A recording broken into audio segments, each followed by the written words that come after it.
Bismillahirrahmanirrahim. Alhamdulillahi Rabbil Alamin. Wassalatu wassalamu ala asyrafil anbiya'i wal mursalin Sayyidina Muhammadin wa ala alihi wa sahbihi ajma'in. Alhamdulillah, para jemaah dirahmati Allah Subhanahu wa ta'ala, kita mulakan majlis pengajian kitab Umdatus Salik dengan kita memanjatkan kesyukuran kepada Allah yang telah memberikan kepada kita peluang ini. Dan kita masih berada dalam bulan-bulan ini yang mulia, hari-hari yang mulia. Mudah-mudahan Allah Subhanahu wa ta'ala mengabulkan segala hajat dan mengampunkan segala dosa, dan Allah menjadikan kita di antara hamba-hamba yang bertakwa dan diberikan husnul khatimah insya-Allah. Dan mudah-mudahan Allah mengumpulkan kita bersama Nabi kita sallallahu alaihi wasallam pada hari kiamat nanti. Amin ya rabbal alamin. Pada minggu yang lepas, pada semalam pengajian kita sedang membicarakan ini berkenaan dengan rukun ini membaca suratul Fatihah, dan selepas itu penulis ini membicarakan berkenaan dengan perkara-perkara ini yang disunatkan untuk kita membaca ini selepas ini bacaan ini Fatihah, iaitu disunatkan kita membaca surah, dan disunatkan bagi yakni munfarid, dan begitu juga ini bagi makmum yang tidak mendengar bacaan imam untuk membaca ini surah ini selepas ini Al-Fatihah. Dan penulis ini membicarakan berkenaan dengan surah-surah yang digalakkan yang kita membawanya dalam solat berkenaan dengan solat subuh ini dan zuhur. Maka disunatkan ini kita membaca daripada surah yang At-Tiwal, iaitu surah yang daripada Al-Hujurat hingga yang ke Amma Yatasaalun, dan manakala ini pada waktu asar dan juga yang pada waktu isya, maka daripada surah ini kenali sebagai awsat, iaitu daripada juz ini Amma Yatasaalun ini surah An-Naba hingga yang ke surah Duha. Manakala pada solat maghrib, maka disunatkan kita meringkaskan dengan kita membawa daripada qisar al-mufassal, iaitu daripada surah Duha ini sampai surah An-Nas.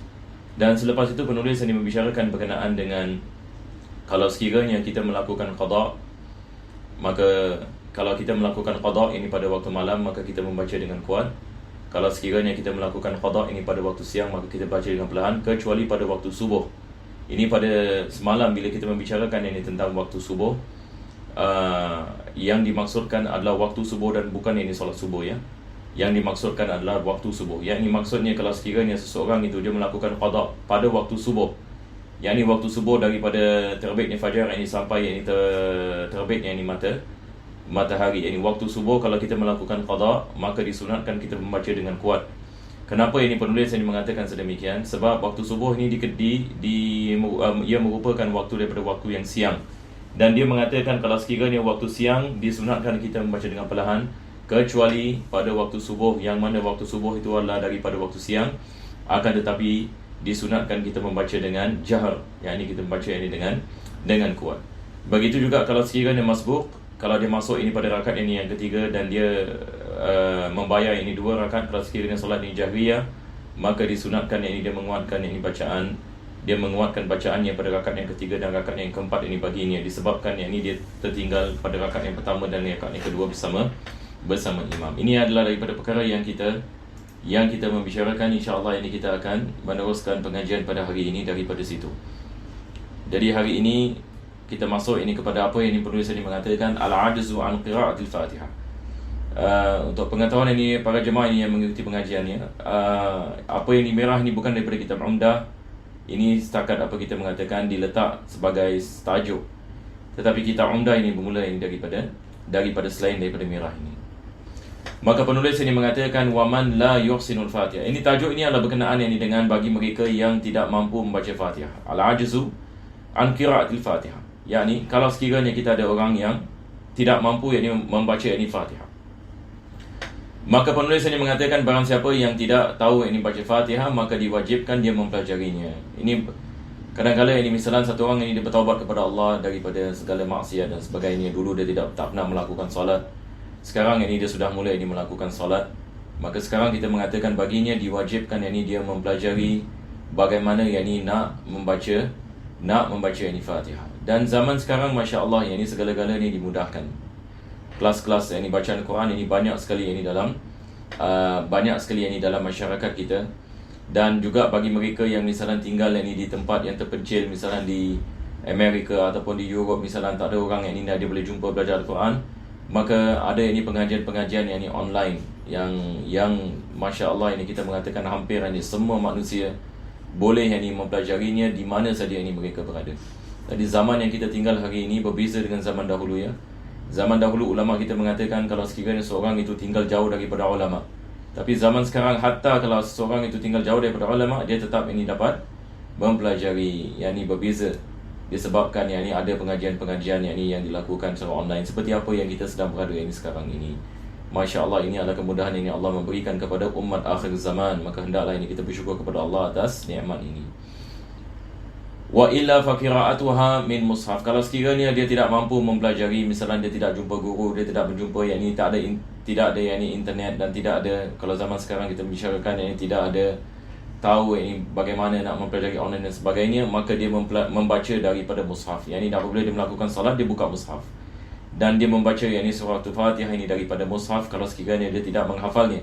Ini kita boleh bayangkan kalau sekiranya seorang itu baru masuk Islam ini misalnya, baru nak jinak-jinak kepada agama, maka diwajibkan mereka melakukan sedemikian. Fa in ajaza, kalau sekiranya dia tidak mampu melakukannya li'adami dzalik, sebab ini tidak ada mushaf, dan begitu juga tidak dapat yang ini mempelajari, aw lam yajid mualliman, dia tidak dapat mencari ini seorang yang dapat mengajarinya, seorang ini muallim, aw dhaqal waqt, ataupun yang ini dia baru masuk Islam misalnya masa sangat singkat, lagi setengah jam masuk waktu asar, dan dia belum lagi ini melakukan solat, dia belum lagi melakukan solat zuhur. Harumat bil ajamiyah, diharamkan yakni dia membaca dengan ajamiyah, yakni membaca dengan terjemahan. Yakni misalan surah Fatihah kita terjemahkan bahasa Melayu dan kita membaca terjemahan ini bahasa Melayu. Ini tidak dibolehkan.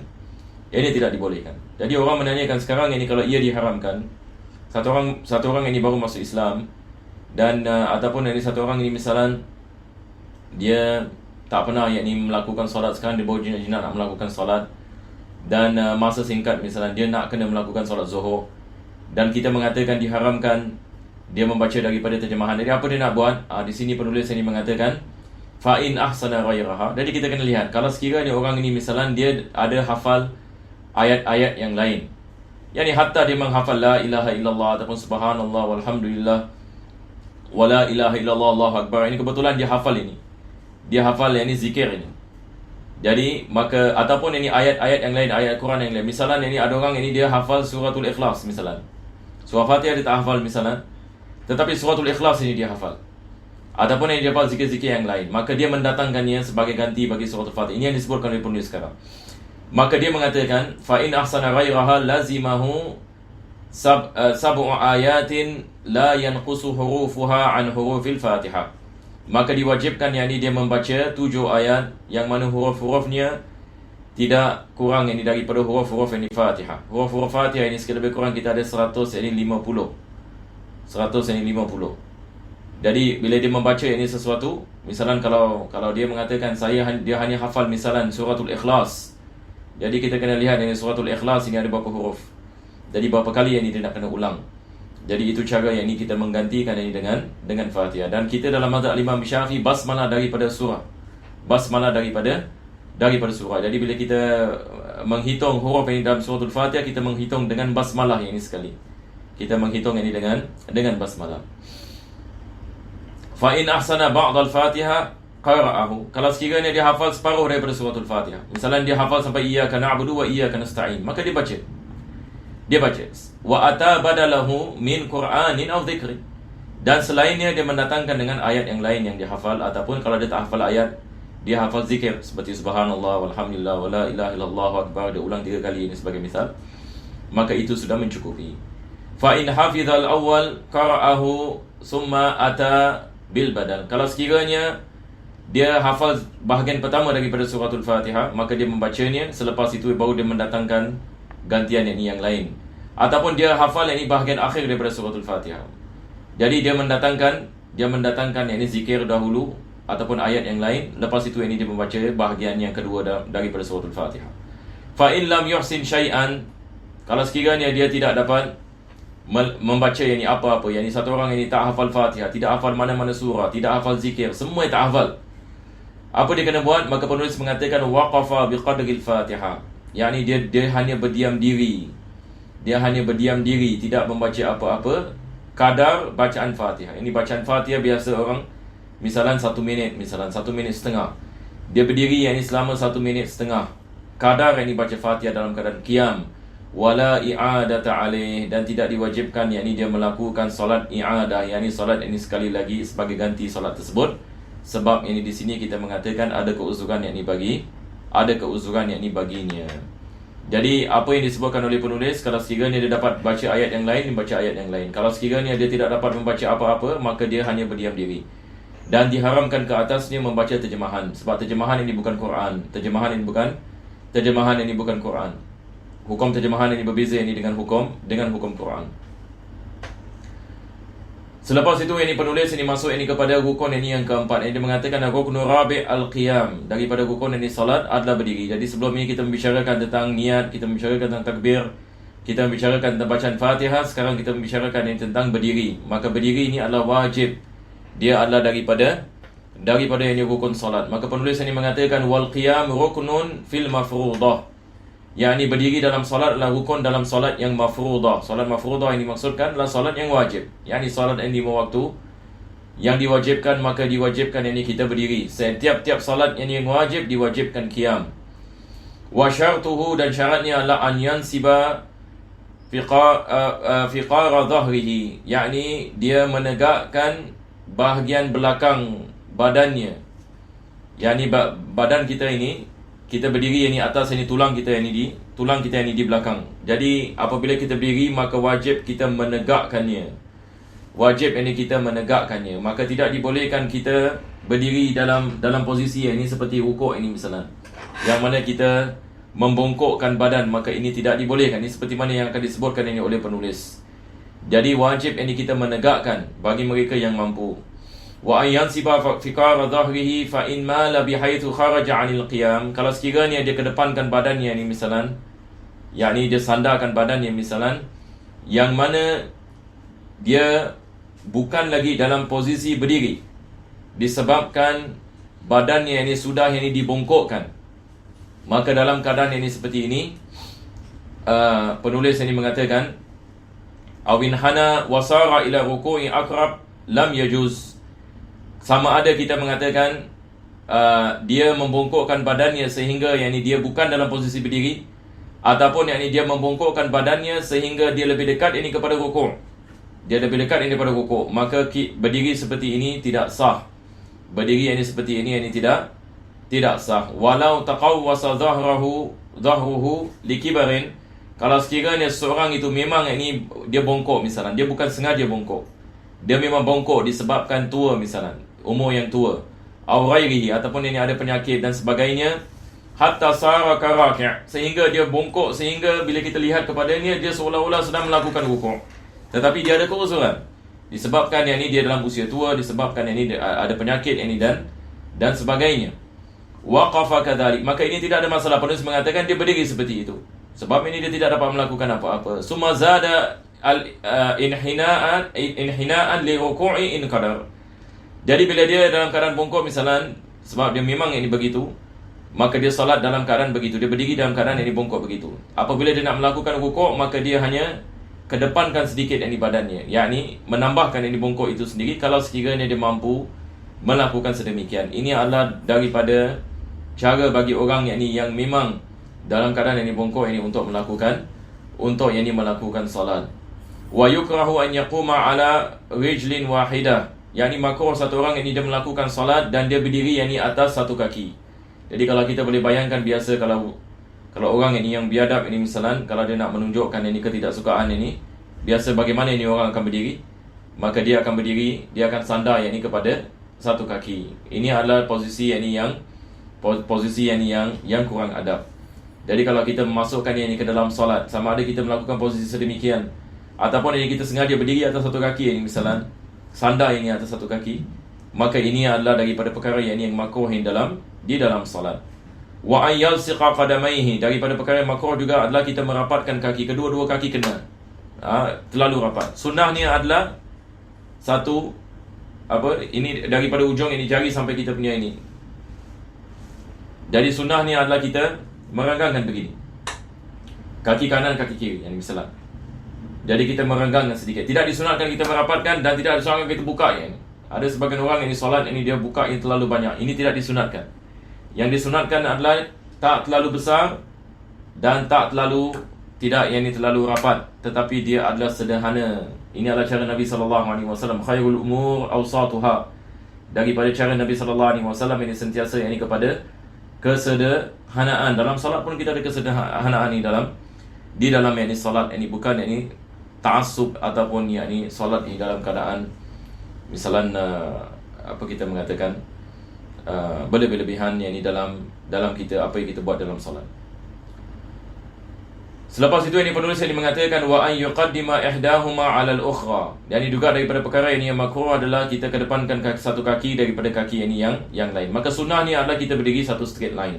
Yang ini kita punya bahagian belakang kaki kita, tumit kita satu line. Ini adalah cara ini kita berdiri ini di dalam solat. Wa tatwilul qiyam afdalu min tatwilis sujudi wa ruku'. Yani memanjangkan waktu qiyam, yani bila kita membaca ini Al-Quranul Karim, ini lebih afdal ini kita memanjangkannya daripada kita memanjangkan rukuk dan kita memanjangkan ini rukuk ini dan sujud. Sebab ini semua daripada rukun yang panjang. Kita dalam solat kita ada rukun yang panjang dan kita ada rukun yang pendek. Rukun yang panjang seperti qiyam, rukuk, sujud. Rukun yang pendek seperti i'tidal, duduk di antara dua sujud. Ini adalah daripada rukun yang pendek. Dari ulama kita mereka mengatakan mana lebih afdal, qiyam yang panjang ataupun sujud yang panjang. Lebih afdal ini qiyam ini yang panjang. Sebab di dalam ni kita boleh baca Quran, kita juga ini berdoa kepada Allah Subhanahu Wa Taala dan sebagainya. Selepas itu penulis mengatakan wa yubahun naflu qa'idan. Bagi solat sunat maka dibolehkan yang kita melakukan dalam keadaan duduk, wa muttaji'an, begitu juga dalam keadaan baring, ma'al qudrati 'alal qiyam, walaupun ini kita mampu untuk kita berdiri. Tapi satu orang ini misalnya dia sengaja misalnya dia nak melakukan solat sunat dalam keadaan duduk. Dengan apa sebab? Ini kadang-kadang ada orang penat, kadang-kadang orang tak penat, dia memang ini nak melakukan solat dalam keadaan duduk. Maka tidak ada masalah, sah ini solatnya, cuma pahalanya kurang. Berdasarkan dengan hadis Nabi SAW, ini pahalanya separuh daripada pahala orang yang berdiri, dan pahala ini orang yang melakukan solat dalam keadaan baring separuh daripada pahala orang yang duduk. Ini kalau sekiranya dia mampu berdiri, tapi dia sengaja melakukan sedemikian, dibolehkan baginya dan sah ini solatnya. Ini adalah rukun ini yang keempat, iaitu al-qiyam. Sekarang ini masya-Allah ini kita sudah masuk ini pada rukun ini yang kelima. Maka penulis ini mengatakan summa yarka'. Rukun ini yang kelima adalah rukuk. Maka beliau mengatakan wa aqalluhu an yanhaniya bihaitsu law arada wad'a rahatayhi ala rukbatayhi ma'a i'tidalil khilqati laqadara. Yani minimum ini rukuk, kalau sekiranya seseorang itu dia mampu meletakkan telapak tangannya yakni atas lututnya, kadar bongkok itu, yang mana tangannya boleh sampai kepada lututnya, dan dia mengatakan ma'atidalil khilqah, yakni maksudnya bukan orang yang terlalu panjang tangannya dan terlalu pendek yakni tangannya. Ada orang ini tangannya luar biasa, tangannya ini panjang lebih daripada manusia yang lain. Hatta kalau dia berdiri misalnya dia boleh sampai. Tak, kita tidak membicarakan ini manusia seperti ini. Ini luar biasa punya manusia. Ataupun ada manusia disebabkan kekurangan tangannya pendek misalnya. Juga kita tidak membicarakan ini. Tetapi kita membicarakan tentang manusia mu'tadilul khilqah. Tidak terlalu tinggi, tidak terlalu rendah. Tangannya tidak terlalu panjang, tidak terlalu pendek. Yang ini tangan yang biasa. Kalau sekiranya orang seperti ini misalnya kita lihat kepadanya, dan dia melakukan rukuk dan tangannya kena ini kepada lutut, ini adalah yang paling minimum. Yakni bongkok yang paling minimum ini untuk rukuk. Ini yang penulis ini ini adalah penulis ini yang mengatakan. Baik. Selepas itu ini penulis ini mengatakan watajibu tuma'nina, daripada perkara yang diwajibkan ini dalam rukuk. Jadi pertama sekali dia membicarakan kadarnya. Kadar yang paling minimum adalah bila kita dapat meletakkan telapak tangan kita atas lutut. Itulah kadar yang paling minimum. Apa yang diwajibkan adalah membongkokkan diri kita. Berkenaan dengan meletakkan tangan pada lutut, itu adalah daripada sunnah hayat yang akan disebutkan nanti. Wa tajibu tuma'nina, daripada perkara yang diwajibkan apabila kita melakukan rukuk adalah diwajibkan kita melakukan rukuk dengan tuma'nina. Dan dia menerangkan, penulis ini menerangkan di sini. Apa itu tuma'nina? Dia mengatakan wa aqalluha sukunun ba'da harakatihi. Yani tuma'nina ini bila kita sedang kita sedang bergerak ini misalnya kita daripada qiyam ini pergi ini ke kita pergi ini kepada rukuk. Jadi kita sedang ini bergerak, selepas itu ini kita berhenti. Apabila ini kita berhenti dalam kadar ini kita mengucapkan ini subhanallah, ini yang minimum kita mengatakan ini tumakninah. Jadi tumakninah akan didapati apabila kita berada dalam keadaan berhenti, bukan dalam keadaan yang ini berjalan, bukan dalam keadaan yang ini bergerak. Jadi bila kita ini dalam keadaan stationary, kadar ini minimum ini kadar ini subhanallah, yakni satu masa ini yang ringkas yang mana kita berada dalam keadaan berdiam diri, ini yang dimaksudkan ini dengan tumakninah, yakni yang minimum. Jadi diwajibkan ini kita rukuk dalam keadaan ini tumakninah. Kalau sekiranya seseorang itu rukuk terlalu cepat, ini misalnya ada orang ini misalnya dia turun pelan, lepas itu dia sampai dekat had ini rukuk terus naik macam spring. Ini tidak ada tumakninah. Sebab dia kesemuanya bergerak. Walaupun daripada jauh kita lihat seolah-olah dia melakukan rukuk. Tetapi pada hakikatnya dia tidak melakukan rukuk. Sebab dia sentiasa dalam keadaan ini bergerak. Tumakninah wajib ini sukun. Wajib ini berhenti. Berhenti yang ini sebentar. Ini yang kita maksudkan. Wajib ini berhenti yang ini sebentar. Kalau sekiranya seorang itu dia rukuk yang seperti spring, dia turun, dia naik, ini tidak sah. Ini tidak ada tumakninah. Jadi dia nak kena berhenti dulu. Lepas itu mesti seketika kadar ini subhanallah, ini minimum. Lepas itu ini baru dia bangun. Kalau sekiranya tidak ada tumakninah, maka tidak sah ini rukuk ini tidak sah, ini salat ini juga tidak sah. Dan dalam hadis Nabi SAW, Nabi menifatkan orang yang ini mencuri di dalam salatnya. Sahabat menanyakan bagaimana ini orang mencuri ini di dalam salatnya. Maka Nabi SAW ini mengatakan mereka yang tidak sempurnakan rukuk dan sujud. Yang dimaksudkan adalah tidak menyempurnakan tumakninah. Wa alla yaqsida bihuwihi ghaira rukuk. Dan dia daripada syarat ini sahnya rukuk adalah dia tidak niat yakni melakukan rukuk untuk selain rukuk. Ini misalan satu orang ini dia sedang qiyam, selepas itu dia lihat ada benda yang ini nak kena pada ni misalan. Lepas itu dia elak, dia kebawakan yang ini badannya, dan dia mengatakan kepada dirinya, aku pun dah habis ini Fatihah, rukuk sudahlah. Maka ini tidak sah. Apa sebabnya? Sebab apabila dia kebawahkan badannya ini untuk melakukan rukuk, dia kebawahkan badannya bukan disebabkan rukuk, akan tetapi disebabkan nak selamatkan dirinya daripada terkena barangan yang akan kena pada dirinya. Maka maksud dia melakukan rukuk bukan kerana rukuk, maka tidak sah ini rukuknya.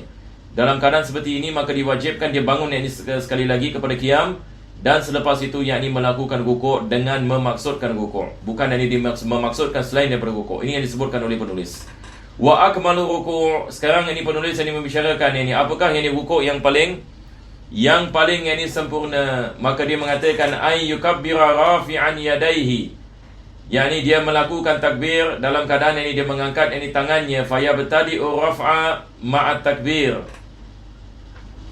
Maka dia memulakan mengangkat tangannya dengan ini melaungkan takbir. Fa idza hadha kafahu mankibaihi inhana. Jadi apabila yakni tangannya yakni sudah sampai yakni kepada bahagian yakni apa kita mengatakan ini hadwa mankibai, seperti mana saya mengatakan sebelum ini, iaitu tangan ini apabila kita naikkan, kita mula takbir bila kita naikkan Allah. Jadi sekarang saya punya tangan ini sudah ini hadwa mankibai, yakni celuping ini tangan saya ini dengan ibu jari saya begini.